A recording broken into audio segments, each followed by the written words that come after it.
In case they do, it will cause the bleeding into the layer of fluid around the brain.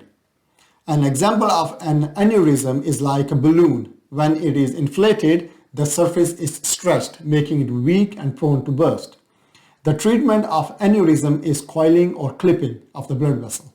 In coiling, platinum coils are inserted in the blood vessel to seal the aneurysm, whereas in clipping, a titanium clip is used to seal the aneurysm.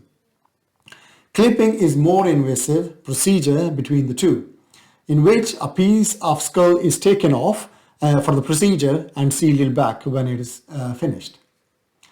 Let's look at ICH, in which the bleeding occurs within the brain.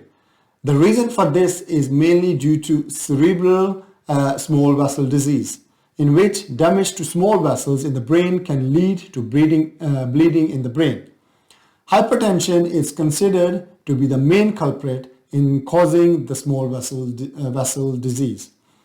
Another reason for the ICH is cerebral amyloid angiopathy, in which amyloid beta peptide deposits within small to medium-sized blood vessels of the brain.